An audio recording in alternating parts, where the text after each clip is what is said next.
And here we have it, ladies and gentlemen. We are on Ohana, and in the top left-hand corner, we have our pink Protoss player and winner of the last game over Team Liquid. It is Evil Genius's JYP.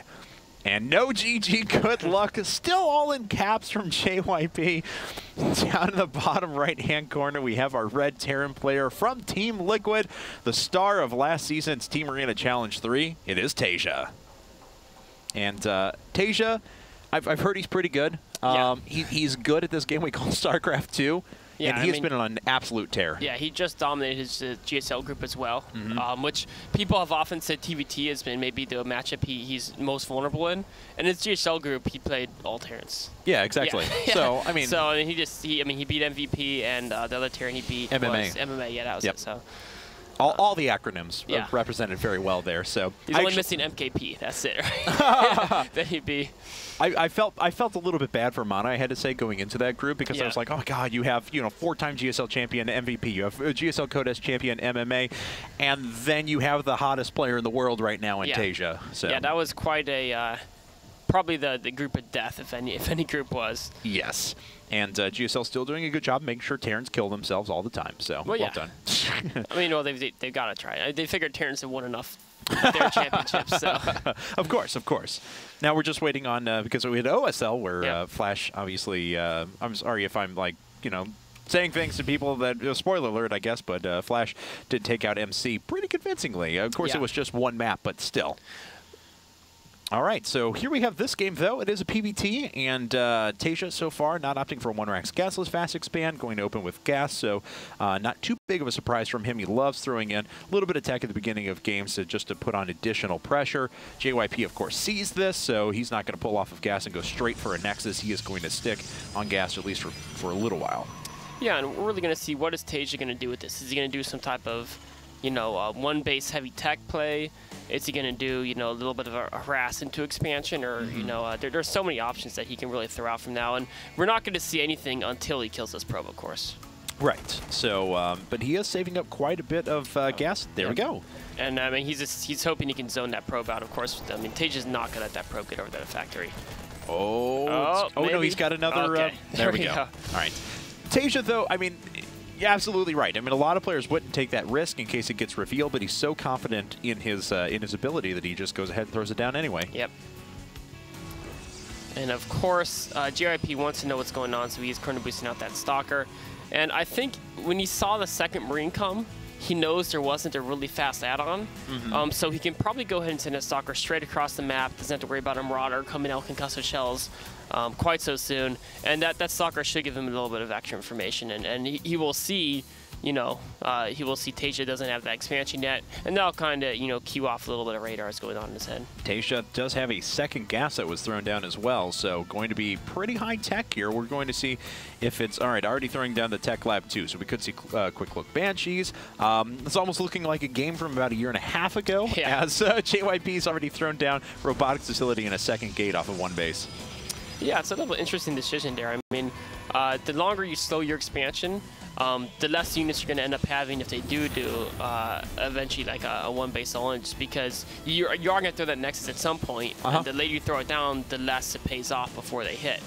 Of course, in this case, I don't think we're going to see Cloak, just because I'm not sure. I would slow down his first Banshee by so much, just because he doesn't have that much gas saved up yet. But well, there we go. We're going to see. He's just going to delay his Banshee for a little while, and that was all just because he wanted to chase the probe out before he took his second gas.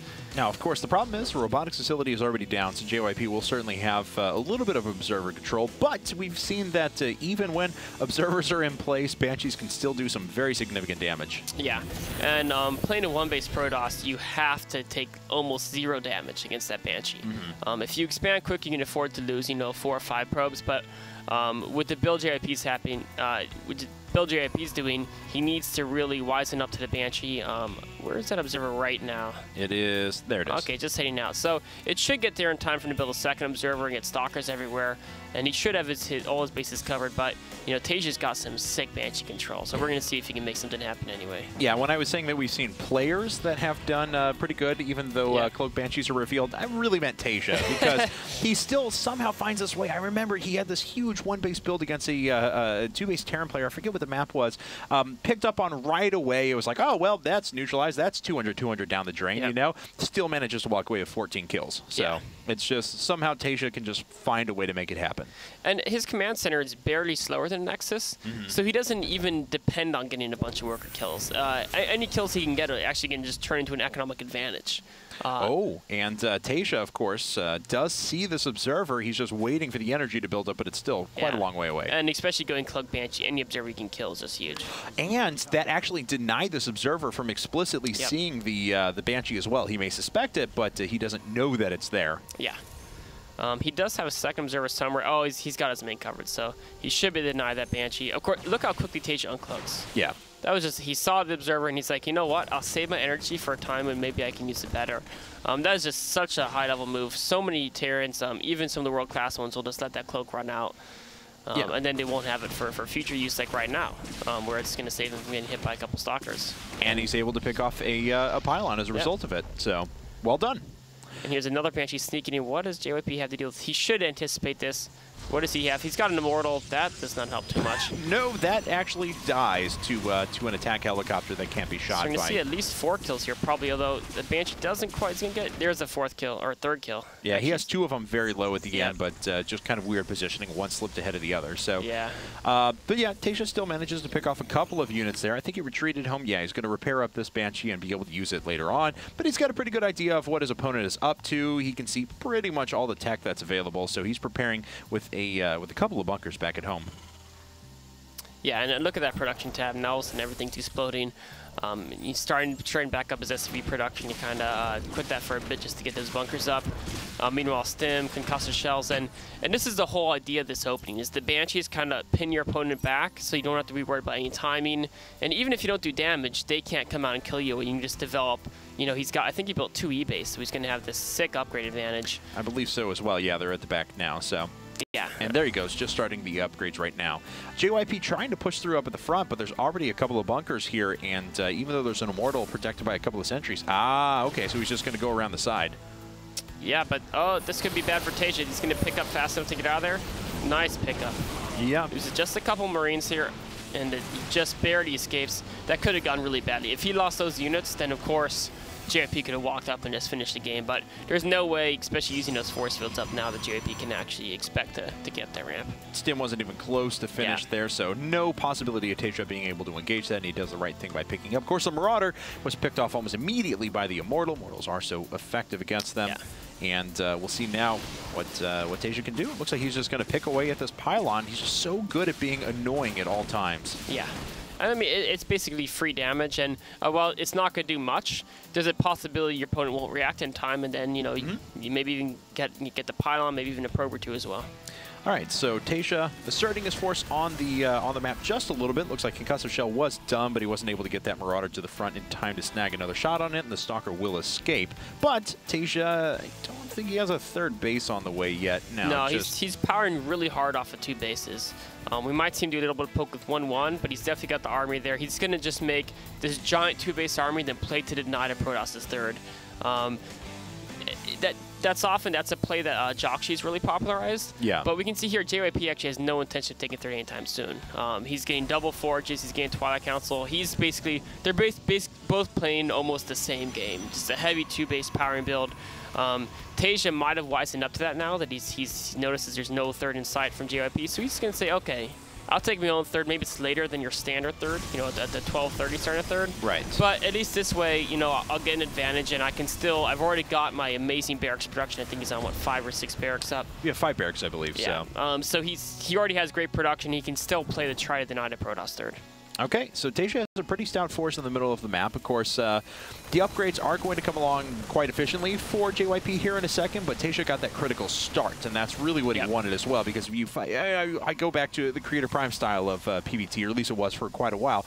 You know, very, very heavy upgrade style. Get those up as quick as possible. Defend with Colossi. Make sure you don't take any damage against drops, and then you're just so far ahead in upgrades, it's a little bit ridiculous. We do see a little bit of a switch here out of JYP, though. He produced 1 Colossus, then decided to go into Charge Lot Archon right afterwards, as a Templar Archives is on the way. Yeah, a lot of people like just, Colossus kind of makes him safe from these mass marine attacks early on. And also, a lot of Terrans, if they don't wisen up to this, will over-make Vikings. How did that Banshee still survive? And he, went back, even though there were 2 Stalkers and multiple sentries behind him, after he killed the sentry, to kill another probe that was building the 3rd. It's just TaeJa has such good knowledge of the speed of the different units. So he knows even though the Stalkers are quick. Oh, here he's coming up the ramp. Okay. A great force field's coming down by JYP, actually, but that PDD is neutralizing so much of the damage. Yeah, it really is, and the Stalkers haven't been able to do anything. Feedback hits one of the medevacs, and quickly an Archon is formed. This Colossus has certainly been worth its weight in gold, but it's going to fall here in a second. No, surviving for just a minute there, finally does go down. The rest of the forces, though, aren't going to be too much. That's another great force field. Yeah, pinning, 4 Marauders there, and they all died. With 1 force field. I mean, that was a battle that could have gone terribly for JYP. I mean, a lot of his army was back defending a drop in the main, so he shut that down, but there's just amazing use of force fields. And, I mean, he didn't really come out on top there, but he didn't come out really too far behind in that battle. Now, this does do a pretty important thing for TaeJa. Well, he is still building +1 weapons for his Vikings at the moment, but he only saw 1 Colossus at a time when he knew Robo was up and there should be more, and saw the Templar morphed onto the field. So we'll see if that gives him a better indication. Yeah, there's a Ghost Academy coming up for him now. Yeah, and he's was spot on with those 2-2 upgrades.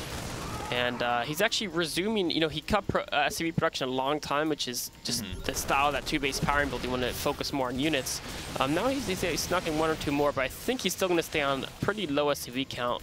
Yeah, he's only at 58, but of course, because he's picked off 11 from his opponent, he still does have an economic advantage there. Yeah, and JYP's forced to rebuild those probes. I think with the build he did, he probably would stay around 60, 65 workers. Yeah.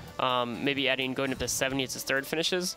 But yeah, those worker kills just add up, and they, if you're doing a build where you're only relying on 50, 60, and you lose 5-10, it's a much bigger hit than if you had 70. And he just wants to take down the Templar Archives here in our second. Very nice job to feedback there, so these units wouldn't continue to be healed up. Right, but TaeJa is going to use this as an opportunity to make his way around the side, and I think he clicked out one of his own Marauders there for a second, decided that he didn't want it in his army anymore, but still doesn't matter. JYP loses his sentries and GG's, and TaeJa has put Liquid once again just 1 game away from taking the set. And that was such a dominant performance.